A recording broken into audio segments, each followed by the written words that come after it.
Professor Khatri YouTube channel में आपका स्वागत है। मैं डॉक्टर अर्जुन दास खत्री आप सभी भक्तों का, प्रबुद्धजनों का हृदय से वंदन करता हूँ, अभिनंदन करता हूँ, जो भगवान की कथा श्रवण करने के लिए यहाँ पधारे हैं। इसके पूर्व हमने माँ भगवती की कथा दुर्गा सप्तशती के माध्यम से कही। आज हम प्रारंभ कर रहे हैं भगवान विष्णु के अवतार। भगवान विष्णु के अवतार मुख्य रूप से 10 गिने जाते हैं, जिसमें 9 हो चुके हैं और 10वां अवतार कल्कि अवतार होना शेष है। परंतु उनके अनेक अंशावतार भी हैं जो श्रीमद् भागवत में दिए गए हैं। तो कुल मिलाकर के उनके 24 अवतार होने हैं, जिसमें 23 अवतार हो चुके हैं। तो मैंने पुस्तक लिखी है भगवान विष्णु के अवतार। तो ये भगवान विष्णु के अवतार जो है, इसमें 23 अवतार दिए गए हैं। बहुत ही पतली पुस्तक है, देखिए, बहुत ही पतली पुस्तक है। इसमें जो दिए गए हैं अवतार वो बहुत ही संक्षेप में है, क्योंकि आजकल पढ़ने का समय वैसे भी लोगों के पास कम है। और जो इनकी सबसे बड़ी विशेषता है वो ये है कि ये कथाओं के माध्यम से है।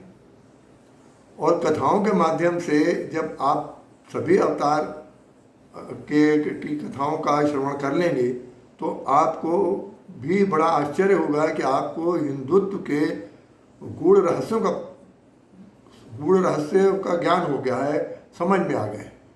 आपको खुद आश्चर्य होगा कि छोटी छोटी कथाओं के माध्यम से किस प्रकार से जो हिंदू दर्शन है वो समझ आ गया है। अभी कथाएं तो अपनी जगह हैं। तो ये सबसे बड़ी विशेषता इस ग्रंथ की है।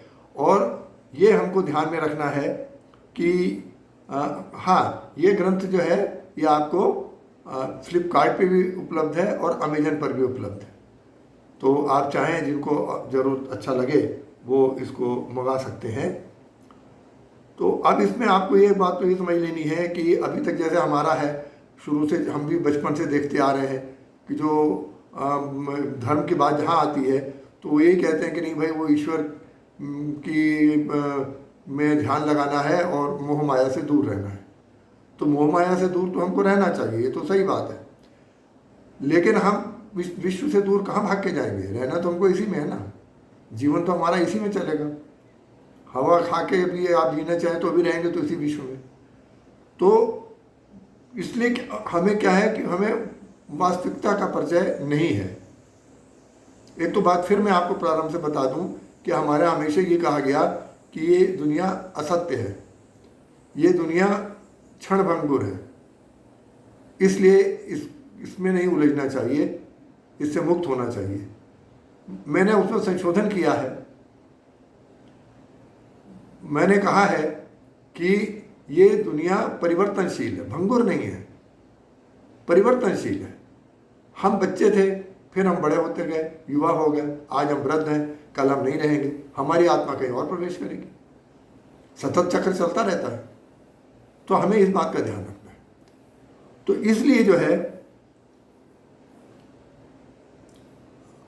ये जो अनमोल ग्रंथ प्रस्तुत हमने किए हैं, ये उन सभी जनों के हितार्थ प्रस्तुत किए गए हैं जिन्हें मानवता से प्रेम है, सनातन हिंदू धर्म दर्शन, आत्मा परमात्मा और इस संसार की क्षण भंगुरता और वैराग्य का दर्शन नहीं है, लोक कल्याण करते हुए आनंदमय जीवन जीने का दर्शन है। ये सबसे खास बात है कि आनंदमय जीवन जीने का दर्शन है ये। और धर्म दर्शन के गूढ़ रहस्यों को सरल कथाओं के माध्यम से प्रस्तुत करके इस ग्रंथ के माध्यम से हिंदुत्व के उस शाश्वत रूप को व्यक्त करने का लघु प्रयास किया गया है जो आदिकाल से चला आ रहा है। भगवान विष्णु ने समय समय पर विविध अवतार लिए। तो मुझे भी इस बात का जो है बहुत ही भ्रम उत्पन्न हुआ, भाई एक ही समय में भगवान का अवतार के कौन सा हो रहा है? परशुराम जी का हो रहा है। और उसके उसी उसी के समानांतर जो है वो फिर भगवान राम भी अवतार ले रहे हैं। और मजे की बात देखिए कि उन दोनों में विवाद भी हो रहा है। अच्छा, विष्णु के अवतार ये भी हैं, विष्णु के अवतार ये भी हैं, फिर विवाद किस बात का है? लेकिन ये एक आपको ध्यान में रखना है कि जब भी भगवान भले ही हों, लेकिन अगर उन्होंने मानव शरीर धारण कर लिया है तो वो इसकी जो सीमाएं हैं उसके अंदर बंध जाते हैं। तो उस प्रकार के भाव उनमें भी स्वतः उत्पन्न होंगे जब मनुष्य शरीर धारण कर लेंगे। तो इसलिए एक साथ रह के, हालांकि बाद में उनको तुरंत शीघ्र समझ में आ गया कि अरे ये तो विष्णु के अवतार है ना, फिर वो दुनिया विश्व छोड़ के चले गए। तो इस प्रकार से देखिए, तो हमको ही भ्रम हुआ। फिर हमने अध्ययन किया उसको। तो मैं क्या अध्ययन करता, भगवान का आदेश था कि भैया इसको तुम पढ़ो और लिखो। मैं कैसे लिखेंगे भाई? अरे आप तो लिखने तो बैठो, आप तो लैपटॉप खोल के बैठ जाओ, आपको कुछ नहीं करना, प्रयास तो करो ना, तो हम तुम्हारे साथ हैं। तो हमें नहीं पता क्या लिखा है, अब आप खुद उसको श्रवण करेंगे तो समझ में आएगा। तो भगवान विष्णु ने जो समय समय पर विविध अवतार लिए हैं, उनका उद्देश्य लोगों को विचार और व्यवहार के द्वारा उन विभिन्न मार्गों पर चलने के लिए प्रेरित करना है जो लोक कल्याण के लिए आवश्यक है। एक अवतार में जीवन से संबंधित सभी कार्यों और व्यवहारों को अभिव्यक्त करना संभव नहीं है, इसलिए उनके विविध अवतार समय की आवश्यकताओं के अनुसार जीवन के भिन्न भिन्न पक्षों को अभिव्यक्त करते हैं। अपनी रुचि और क्षमता के अनुसार जनसाधारण से लेकर राजा महाराजा, साधु संत तक सभी लोग उनमें से अनेक व्यवहारों और शिक्षाओं को अपने जीवन में उतार सकते हैं, अपनी आत्मा से साक्षात्कार करते हुए जीवन का वास्तविक आनंद उठा सकते हैं। तो इसमें जो भगवान के अवतार हैं, श्रीमद् भागवत विष्णु के पुराण के अनुसार जो भगवान विष्णु के 24 अवतार दिए गए, उनका क्रम क्या है? तो कुछ जो है लेखकों ने पुस्तक लिखी है, तो उसमें ये कहा कि वो पहले जो है मत्स्य अवतार हुआ क्योंकि जल ही जल होता था, फिर उसके बाद में थोड़ा भूमि भी होने लगी तो फिर कूर्म अवतार हो गया, और फिर उसके बाद में फिर वो पूरा भी मानव का विकास नहीं हुआ था, तो फिर इस तरह से करके वो है उसके बाद के वराह अवतार हुए, फिर नरसिंह अवतार हुए, फिर वामन नाट्य भगवान व्यक्ति होते थे, फिर उसके बाद में उनका विस्तार होता गया। तो ऐसी कोई कथा नहीं है। जो श्रीमद् भागवत में 24 अवतारों की जो क्रम दिया गया है वो इस प्रकार है। मैं अपने मन से कुछ नहीं कह रहा, जो भागवत पुराण कह रहे हैं मैं उसी बात को कह रहा हूँ, उसी को आपके सामने प्रस्तुत कर रहा हूँ। तो जो उसमें अवतार हैं वो है पहला सनकादि। सनकादि में सनक आदि 4 ब्रह्मचारी कुमार हैं, तो उनके नाम हैं सनक, सनंदन, सनातन, सनत कुमार। तो ये ब्रह्मचारी थे और इन्होंने ज्ञान का उपदेश दिया। फिर दूसरा अवतार जो है वो वराह का अवतार है। तो शूकर रूप में हिरण्याक्ष का वध करके पृथ्वी का उद्धार किया उसमें। तीसरा अवतार देवर्षि नारद जी का है। नारद ने 5 रात्र मंत्र का उपदेश दिया, सत्कर्मों द्वारा मोक्ष का संदेश दिया और पत्रकारिता के आदि देव माने जाते हैं, क्योंकि समाचार एक जगह से दूसरी जगह ले जाते थे। यहाँ का समाचार उधर उधर दुनिया भर में समाचार प्रसारित करते रहते, तो पत्रकारिता के जो है आदि देव है। फिर उसके पश्चात नर नारायण। तो नर नारायण 2 तपस्वी योद्धा थे, तपस्वी भी थे और योद्धा भी थे, और संयमी थे और भगवत ज्ञान का उन्होंने प्रचार किया। फिर कपिल मुनि, वे ज्ञान का सागर थे, सिद्धों के स्वामी। सिद्ध एक अलग संप्रदाय विकसित हो गया, उनके आदि पुरुष हैं, और उसके साथ में उन्होंने सांख्य शास्त्र जो हमारे दर्शन शास्त्र का बहुत ही प्रमुख आधार है वो उसके प्रणेता है। फिर दत्तात्रेय, तो ये अत्रि और अनसुईया के पुत्र हैं और ये ब्रह्मज्ञानी थे, और उन्होंने ये कहा कि भाई कहीं से भी आपको अच्छी बात समझ में आती है उसको ग्रहण कीजिए, आप बुराइयां मत देखिए किसी में, आप तो अच्छी बात देखिए कि इसमें क्या अच्छा मिलता है उसको आप ग्रहण करिए। तो ये इन्होंने दत्तात्रेय जी ने कहा। फिर यज्ञ, तो यज्ञ हम करते हैं, लेकिन यज्ञ के नाम से एक व्यक्ति भगवान ने भी व्यक्ति के रूप में अवतार लिया है, तो वो यज्ञ अवतार कहलाता है। तो यज्ञ, उन्होंने ही यज्ञों का ज्ञान दिया और प्रचार और विस्तार किया, और स्वयंभू मनवंतर की रक्षा की। तो इस प्रकार का उनका कार्य था। फिर ऋषभदेव, आदिनाथ जो जैन धर्म के प्रवर्तक हैं। तो ये भी जो है हमारे भगवान विष्णु के अवतार हैं। तो इन्होंने सबसे पहले जब राजा थे तो इन्होंने सुशासन का मंत्र दिया, परमहंस का मार्ग के द्वारा मोक्ष का पथ दिखाया, और बाद में फिर इनके पश्चात से जैन धर्म चल पड़ा। है गिरि, तो है का अर्थ होता है घोड़ा, गिरि माने गर्दन। तो ऐसे भगवान जिसकी गर्दन घोड़े के, सिर घोड़े का हो, जैसे भगवान गणेश जी का हाथी का है, ऐसे इनका घोड़े का है। तो ये इन्होंने असुरों से वेदों की रक्षा की और वेदवाणी और शिक्षा का पुनः प्रचार किया। फिर चतुर्भुजधारी, चतुर्भुजधारी कोई अवतार नहीं है, स्वयं भगवान विष्णु प्रकट हुए। दो संदर्भ उनके मुख्य रूप से कहे जाते हैं। एक प्रहलाद, ये भक्त ध्रुव के लिए वो प्रकट हुए थे, और दूसरे जो है एक उसके लिए कहा जाता है कि ये हाथी को मगरमच्छ ने पकड़ लिया था समुद्र में पानी पीते समय, उसके पैर को अपने जबड़े में ले लिया था, और उस समय जो हाथी है उसने आर्तनाद करते हुए बहुत ही अंतर्मन से भगवान को का स्मरण किया। तो भगवान स्वयं आए, कोई नया अवतार नहीं, स्वयं आए और इस पुराण चक्र से उसको मगरमच्छ को काट करके और हाथी की रक्षा की। तो ये है कि भगवान किसी रूप में भी और कोई भी जीव हो वो सबके लिए समान उनके लिए हैं, क्योंकि सारे जीव उन्हीं के हैं।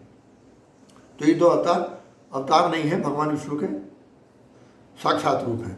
राजा पृथु, तो राजा पृथु जो है ये आदिकाल में हुए, और इन्होंने कृषि, औषधि, शिल्प, सुशासन और व्यवस्थित जो जीवन होता है व्यक्ति का, उसकी प्रणाली का विकास किया। फिर इसके पश्चात आता है 12वां अवतार, मत्स्य अवतार। तो मत्स्य अवतार जो है उसमें प्रलय के समय मनु सहित अन्य जीवों, वनस्पतियों की रक्षा की, और ये संदेश देता है कि हमको सभी जीवों का संरक्षण करना चाहिए। उसके पश्चात है कूर्मा अवतार, ज्ञान और परिश्रम से समुद्र का दोहन किया गया, जिसमें रत्नों और औषधियों की खोज हुई। फिर 14वां अवतार है धन्वंतरी, तो ये अमृत कलश लेकर के आए और रोगों के निवारण हेतु अनेक औषधियों का ज्ञान दिया। फिर मोहिनी रूप है, तो देव असुरों में जब अमृत का वितरण हो रहा था तो जिस समय उसमें वितरण हो रहा था तो वो दैत्यों ने अधिकार कर लिया था, तो फिर उससे अमृत ले करके देवताओं में उन्होंने बांटा। उसके पश्चात आता है नृसिंह अवतार, हिरण्यकश्यप का इसमें वध किया गया था, धर्म की पुनर्स्थापना की, प्रहलाद की रक्षा की थी। फिर भगवान वामन देव, तो वामन देव उन्होंने सम्राट बलि से दान में लेकर जो स्वर्ग का राज्य था देवताओं का, वो पुनः देवताओं को उनसे वापस दिलवाया। फिर हंस के रूप में भी भगवान प्रकट हुए हैं, तो उन्होंने योग, ज्ञान और आत्म तत्व का जो है उपदेश दिया है। फिर उसके पश्चात है परशुराम, तो ये ब्राह्मण योद्धा के रूप में उन्होंने प्रजा विरोधी दुष्ट राजाओं के वध किए। सबका नहीं, जो देखा कि हाँ विपरीत आचरण कर रहा है, ऋषियों को परेशान कर रहे हैं, लोगों को इनसे त्रस्त हैं, तानाशाही कर रहे हैं, तो उनके साथ उनके संघर्ष हुए। फिर आते हैं 20वां अवतार भगवान राम, तो इन्होंने अनेक लीलाएं की, सभी राम के नाम से परिचित हैं, और रावण का वध किया, दुष्टों को धरा से समाप्त किया, और उसके बाद धर्म की स्थापना की। और राम राज्य की अवधारणा आज तक है कि राम राज्य सबसे अच्छा राज्य था, जितने राज्य आज तक मानव के इतिहास में स्मरण में आते हैं, राम राज्य सबसे अच्छा था, और हम जब भी स्थापना करनी है हमको राम राज्य की स्थापना करनी है। फिर वेद व्यास, तो वेद व्यास जी जो हैं वो महाज्ञानी थे, उन्होंने वेदों का विन्यास की, वेदों को व्याख्या की, और पुराणों की रचना की, महाभारत की रचना की, श्रीमद् भागवत पुराण की रचना की, तो अनेक पुराणों की और पुस्तकों की रचना करके और ज्ञान का विस्तार किया, धर्म को समझाया। फिर उससे आते हैं भाई से भगवान कृष्ण, तो कृष्ण जो है उन्होंने अनेक लीलाएं की और दुष्टों का विनाश किया, धर्म की स्थापना की। सबसे बड़ी चीज़ गीता का उपदेश कि कर्म करना हमारा जीवन का सबसे बड़ा उद्देश्य है, और कर्म रहस्य का इस प्रकार से उन्होंने ज्ञान दिया कि कर्म रहस्य क्या है। और फिर 23वां अवतार है जो है वो गौतम बुद्ध हैं, तो उन्होंने पुनः जो एक अपने सनातन धर्म में जो विचलन हो गया था सही मार्ग से, तो पुनः लोक धर्म की स्थापना की और लोगों में सभी जाति धर्म के भेद हटा करके समरसता की स्थापना की और अहिंसा का प्रचार प्रसार किया। तो ये भी एक बहुत बड़ा महत्व का है कि अहिंसा का प्रचार प्रसार किया। और जो कल की इसके पश्चात एक ये कहा गया है कि अभी एक भगवान एक और अवतार लेंगे जो कल की अवतार कहलाएंगे। तो चक्रधारी विष्णु के जो इसमें एक अवतार है वो तो मैंने आपको बता दिया कि एक भक्त ध्रुव के लिए और दूसरा गज की मगरमच्छ से रक्षा करने के लिए भगवान स्वयं प्रकट हुए। अब जो है इस मैंने इसके पहले भी एक वीडियो में भगवान विष्णु की आरती स्तुति दी हुई है, तो जैसे संस्कृत श्लोक है छोटे से, वो बिल्कुल उसी प्रकार की 1 मिनट की मुश्किल से है। फिर से मैं उसको कर देता हूँ और अवतार की महिमा क्या है मैं उसको भी कह के फिर अपनी बात समाप्त करता हूँ। तो भगवान विष्णु को हम नमन करते हैं। हस्त कमल में जिनके शोभित गदा शंख और चलता चक्र, भव्य सौम्य प्रतिमा है जिनकी धारण करते पीले वस्त्र, वे हैं सारी सृष्टि के पालक, दुष्टों का वे दमन है करते, भक्तों को सुख देने वाले विष्णु प्रभु हम नमन है करते। धन सुख वैभव कीर्ति प्रदाता, लक्ष्मी माता चरण पखारे, बारंबार वंदना करता कृपा दृष्टि से मुझे निहारे, बारंबार वंदना करता कृपा दृष्टि से मुझे निहारे। एक छोटी सी स्तुति है। और इसके बाद देखिए अवतार की क्या महिमा है वो भी आप संक्षेप में समझ लीजिए। जैसे पहाड़ों से निकल अनेक नदियां बह रही, भिन्न भिन्न राहों पे चल कल्याण सबका कर रही, वैसे ही हैं अवतार प्रभु के हो समय पर अवतरित, अपनी लीलाओं से जग की राह पावन कर रही।